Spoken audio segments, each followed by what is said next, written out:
नमस्कार। आपका अखबार के इस अंक में आपका स्वागत है। मैं हूं प्रदीप सिंह।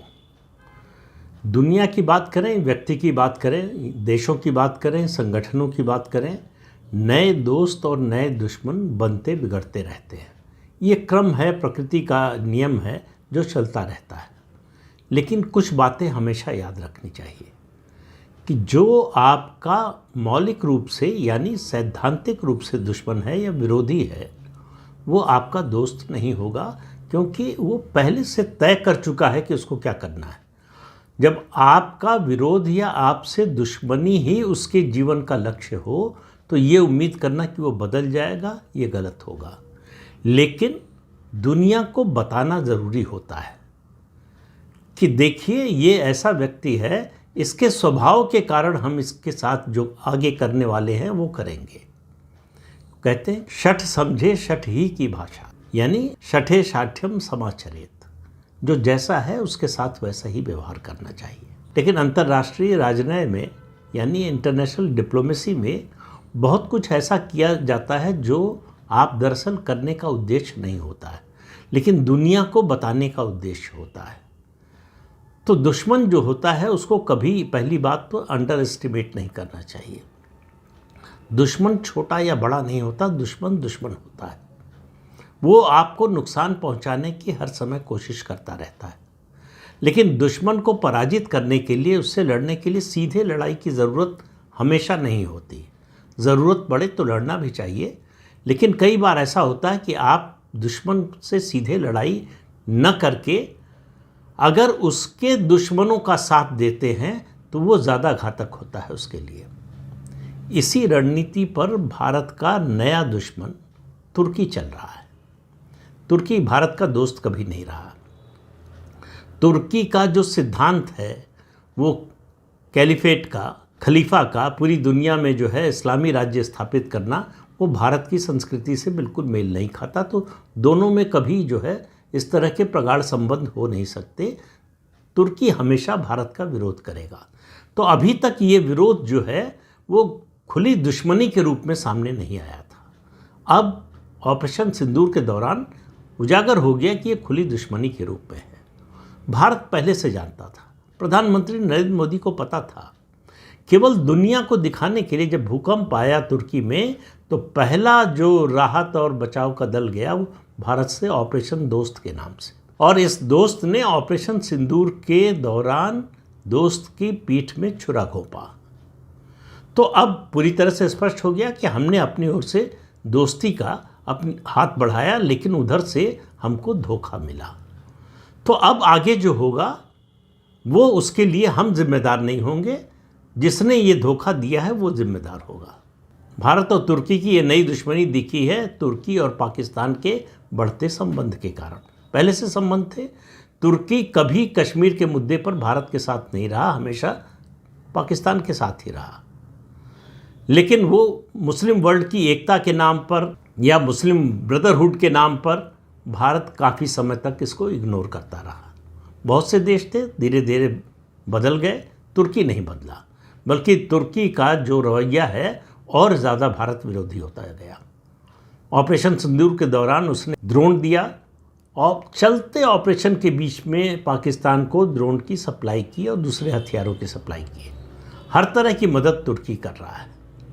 तो भारत कब तक चुप रहता? तो प्रधानमंत्री नरेंद्र मोदी चाणक्य की उस नीति को, शायद गुप्त नीति कहते हैं उसको, उस पर चलते हैं। ये नीति होती है कछुए की तरह कि कछुआ अपने शरीर का वही अंग उतना ही बाहर निकालता है जितने की ज़रूरत होती है। तो डिप्लोमेसी में ये बहुत चलता है, और डिप्लोमेसी में जो इस रास्ते पर चलता है उसकी सफलता की ज़्यादा उम्मीद रहती है। तो प्रधानमंत्री ने दिखाया जब ऑपरेशन दोस्त लॉन्च किया कि हम तो दोस्ती चाहते हैं, दोस्ती का हाथ बढ़ाया कि अब जो है, जो आपको दुश्मन समझता हो उसकी ओर दोस्ती का हाथ बढ़ाएं, संकट में उसकी मदद करें। ऐसे लोगों से बड़ा एहसान फरामोश कोई नहीं होता जो संकट के समय मदद करने वाले को धोखा दे। तुर्की ने साबित किया कि वो वही है। वो एहसान फरामोश तो है ही, आपका दुश्मन भी है, और इस दुश्मनी को वो कभी छोड़ेगा नहीं। तो तुर्की और पाकिस्तान के बढ़ते संबंध भारत के लिए, जब भारत की सुरक्षा के लिए खतरा बनने लगे, तो जाहिर है कि भारत सरकार को और भारत के प्रधानमंत्री को उसका जवाब देना ही पड़ेगा। तो तुर्की से हमारी कोई सीमा तो मिलती नहीं कि कोई युद्ध हो या सीमा विवाद हो, लेकिन ऐसा नहीं है कि तुर्की जो है दूध का धुला हुआ हो, उसके दुश्मन ना हो।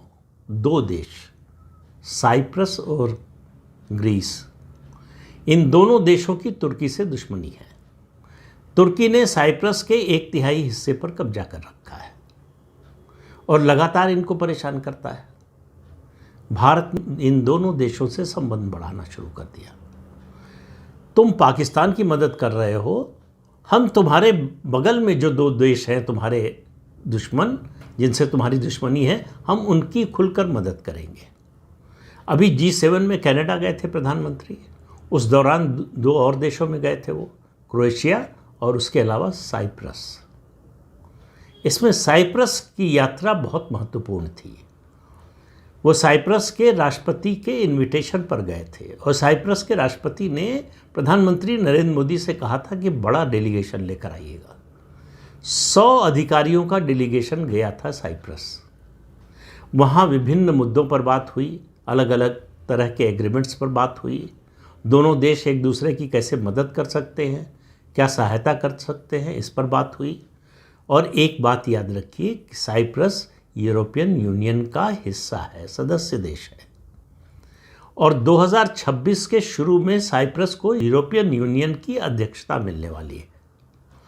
तो यूरोपियन यूनियन का गेटवे बन सकता है भारत के लिए साइप्रस, जिसके लिए साइप्रस पूरी तरह से तैयार है।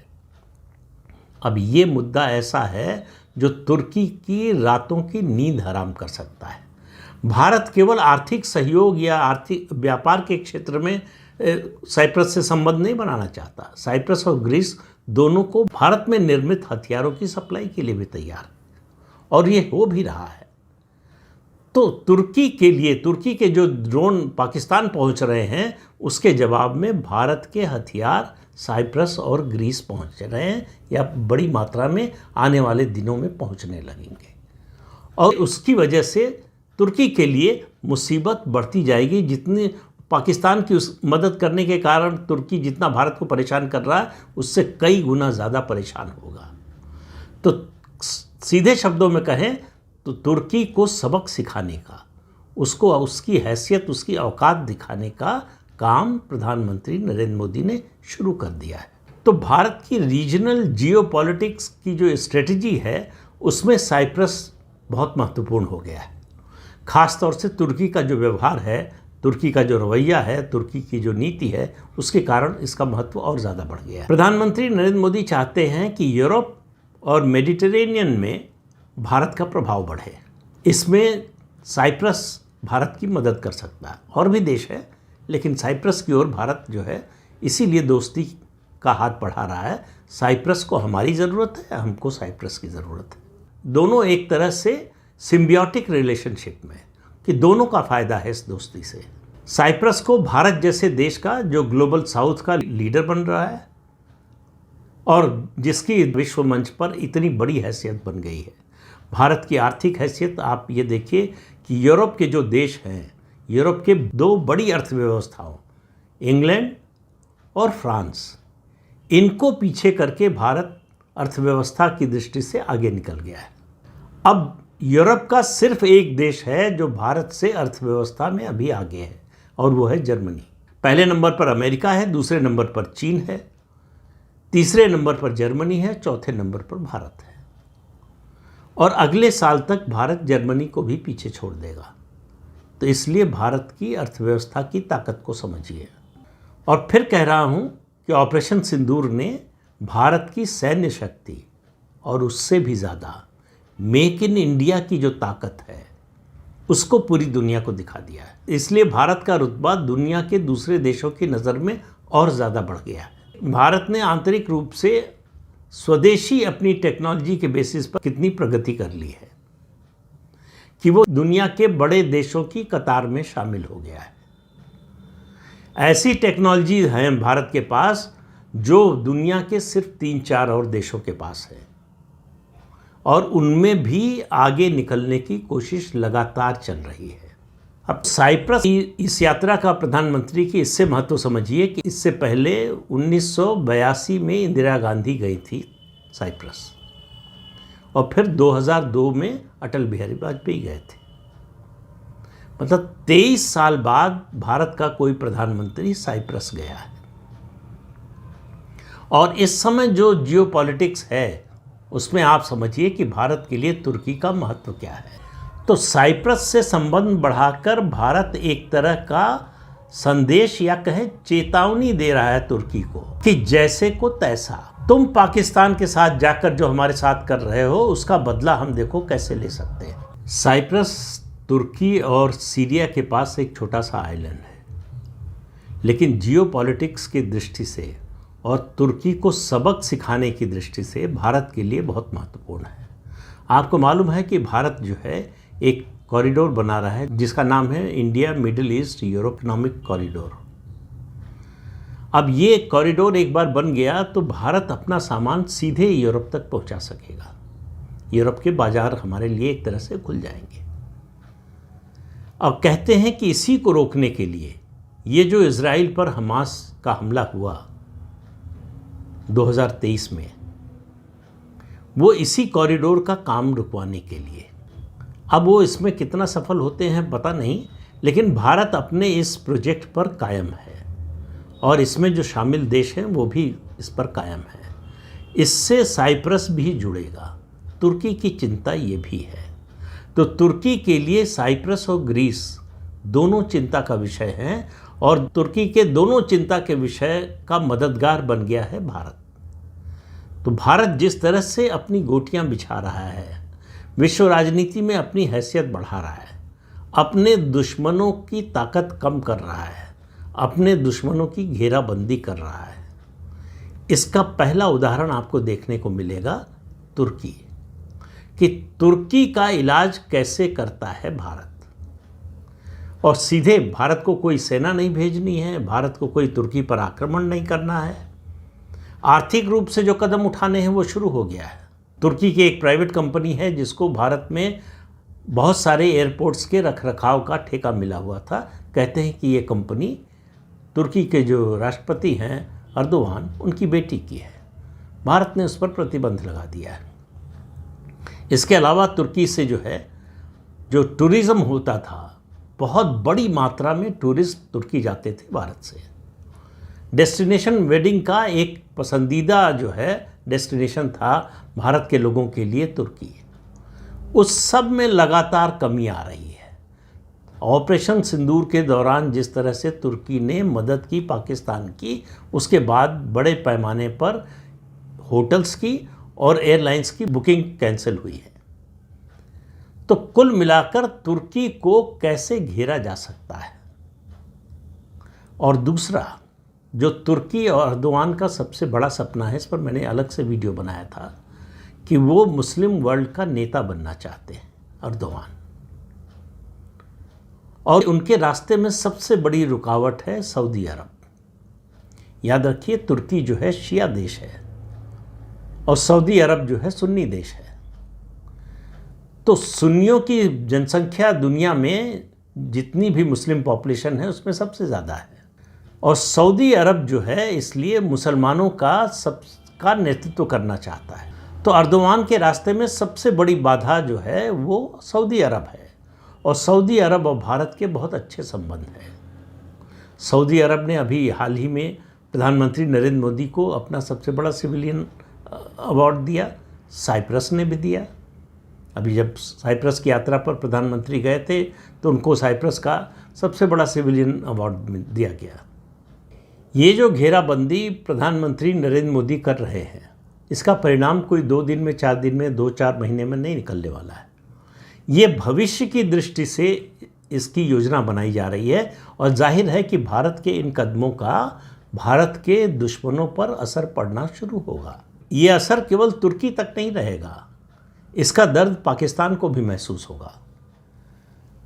तो इसलिए मैं जो बात कहता हूं कि प्रधानमंत्री नरेंद्र मोदी तात्कालिक लाभ के लिए अपनी नीतियां नहीं बनाते हैं, उनकी नीतियां दूरगामी लक्ष्य को लेकर होती हैं। वो ऐसी नीतियां बनाते हैं जो उनके रहते, मतलब उनके सक्रिय रहते कारगर हों और उसके बाद भी कारगर हों, यानी देश के लिए कारगर हों। देश के भविष्य के लिए जो 2047 तक भारत को विकसित भारत बनाना है, उसके लक्ष्य को हासिल करने के लिए जो कदम उठाए जाने चाहिए। सबको मालूम है कि 2047 में प्रधानमंत्री नरेंद्र मोदी देश के प्रधानमंत्री नहीं रहेंगे, लेकिन उनको इस बात की परवाह नहीं है। जो भी रहेगा, भारत विकसित भारत बनेगा, वो सबसे बड़ी उपलब्धि होगी।